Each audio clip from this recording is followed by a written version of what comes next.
ಸದಾ ಮಳೆ ಮಂಜು ಎರಡು ಕಣ್ಣ ಮುಚ್ಚಲೆ ಆಡುವಂತಹ ಮಲೆನಾಡಿನ ತವರೂರು ಆಗುಂಬೆ ಬಗ್ಗೆ ಈ ವಿಡಿಯೋದಲ್ಲಿ ನಿಮಗೆ ತಿಳಿಸ್ಕೊಡ್ತೀನಿ. ಹಾಯ್ ಹಲೋ ನಮಸ್ತೆ. ಮಳೆಗಾಲ ಅಂತಂದ್ರೆ ನೆನಪಾಗೋದು ಮಲೆನಾಡು.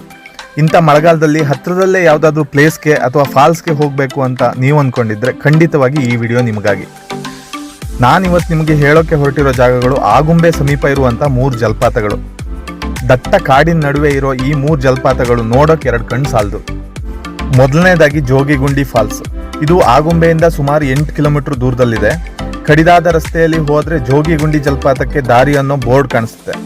ಅಲ್ಲಿಂದ ಕಾಲ್ನಡಿಗೆಯಲ್ಲಿ ಸುಮಾರು 800 ಮೀಟರ್ ಕಾಡಿನೊಳಗೆ ಹೋದರೆ ಕಾಣಸಿಗೋದೆ ಈ ಜೋಗಿಗುಂಡಿ. ನೀವು ಫಾಲ್ಸ್ಗೆ ಹೋಗುವಾಗ ಮಲೆನಾಡಿನ ಇಂಬಳ ಅಥವಾ ಜಿಗಣೆ ಏನಂತಾರೆ, ಅದರಿಂದ ರಕ್ಷಣೆ ಪಡೆಯೋಕೆ ಸ್ವಲ್ಪ ತಯಾರಿ ಮಾಡಿಕೊಂಡ್ರೆ ತುಂಬ ಒಳ್ಳೆಯದು. ಇಲ್ಲಾಂದರೆ ಮೈಯಲ್ಲಿರೋ ರಕ್ತನೆಲ್ಲ ಜಿಗಣೆಗಳೇ ಕುಡಿದ್ಬಿಡ್ತವೆ. ಹೀಗೆ ಕಾಲ್ದಾರಿಯಲ್ಲಿ ಒಳಗೆ ಬಂದರೆ ಈ ಅದ್ಭುತ ಜಲಪಾತ ಕಾಣಿಸುತ್ತೆ. ಇಲ್ಲಿ ಕೇವಲ ಕಣ್ಮನ ತುಂಬಿಕೊಂಡ್ರೆ ಒಳ್ಳೆಯದು. ನೀರಿನಲ್ಲಿ ಆಟ ಆಡೋದು ಅಥವಾ ಈಜಾಡೋದು ತುಂಬ ಅಪಾಯಕಾರಿ.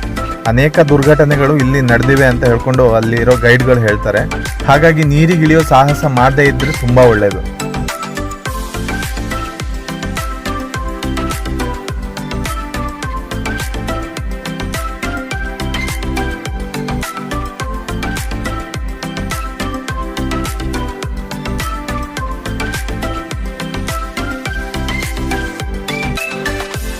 ನಂತರದ ಜಲಪಾತ ಬರ್ಕಣ ಫಾಲ್ಸ್.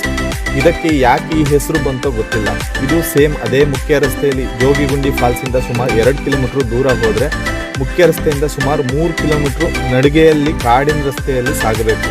ಟ್ರೆಕ್ಕಿಂಗನ್ನು ಎಂಜಾಯ್ ಮಾಡೋರಿಗೆ ಇದು ಹೇಳಿ ಮಾಡಿಸಿದ ಜಾಗ. ಹಚ್ಚ ಹಸುರಿನ ಕಾಡಿನ ನಡುವೆ ಕಾಲ್ನಡಿಗೆಯಲ್ಲಿ ಸಾಗೋದೇ ಒಂದು ರೋಚಕ ಅನುಭವ. ಇಲ್ಲೂ ಅಷ್ಟೇ, ಕಿತ್ತು ತಿನ್ನುವಷ್ಟು ಜಿಗಣೆ ಇರೋದ್ರಿಂದ ಆದಷ್ಟು ಗಮನ ಹರಿಸಿ ಸೇಫ್ಟಿ ಮಾಡಿಕೊಂಡ್ರೆ ತುಂಬ ಒಳ್ಳೆಯದು. ಯಾವ ಸಮಯದಲ್ಲಿ ವಾತಾವರಣ ಹೇಗೆ ಬದಲಾಗುತ್ತೆ ಹೇಳೋಕೆ ಬರಲ್ಲ. ಹಾಗಾಗಿ ಛತ್ರಿ ಕಡ್ಡಾಯ. ನಾವು ಹೋದಾಗ ಮಳೆ ಅಷ್ಟು ಇರಲಿಲ್ಲ, ಆದರೆ ಜಿಗಣೆ ಕಾಟದ ಜೊತೆಗೆ ರಸ್ತೆಯುದ್ದಕ್ಕೂ ಕಾಡಾನೆಗಳ ಪುಂಡಾಟ ಕಾಣ್ತಿತ್ತು. ಎಲ್ಲೆಂದರಲ್ಲಿ ರಸ್ತೆಗೆ ಮರಗಳನ್ನು ಬೀಳಿಸಿ ಹೋಗಿದ್ದವು ಕಾಡಾನೆಗಳು. ಜೊತೆಗೆ ಅಲ್ಲಲ್ಲಿ ಮೂಡಿದ್ದ ಚಿರತೆ ಹೆಜ್ಜೆ ಜೀವಂತವಾಗಿ ವಾಪಸ್ ಬರ್ತೀವ ಅನ್ನೋ ಭಯ ಹುಟ್ಟಿಸಿತ್ತು. ಪಾಚಿ ಕಟ್ಟಿದ ಅಲ್ಲಲ್ಲಿ ಅಡ್ಡಡ್ಡವಾಗಿ ಹರಿಯೋ ಹಳ್ಳದ ನೀರಿನ ಮಧ್ಯೆ ಹೋಗುವಾಗ, ಅದರಲ್ಲೂ ಮೊದಲನೇ ಬಾರಿ ಹೋಗೋರಿಗೆ ಜೀವಭಯ ಕಾಡದೇ ಇರಲ್ಲ. ಆಗಾಗ ದೂರದಲ್ಲೆಲ್ಲೋ ಕೇಳೋ ಆನೆಗಳ ಗೀಳು, ವಿಚಿತ್ರವಾಗಿ ಕೇಳೋ ಕಾಡು ಪ್ರಾಣಿಗಳ ಕೂಗು ಭಯವನ್ನು ಇನ್ನೂ ಹೆಚ್ಚು ಮಾಡುತ್ತೆ.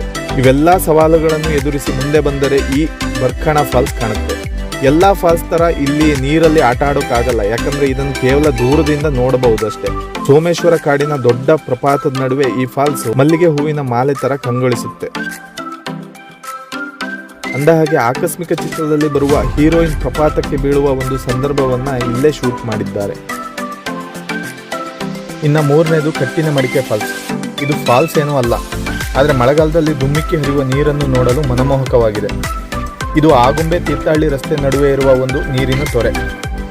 ಇದನ್ನು ಕೇವಲ ಆಪ್ಷನ್ ಆಗಿ ಇಟ್ಕೊಬೋದಷ್ಟೇ. ಇದಕ್ಕೆ ಸಮರ್ಪಕವಾದ ರಸ್ತೆ ಇಲ್ಲ. ಸಮಯಾವಕಾಶ ತುಂಬ ಇದ್ದರೆ ಮಾತ್ರ ಇಲ್ಲಿಗೆ ಭೇಟಿ ಕೊಡಿ ಅಷ್ಟೇ.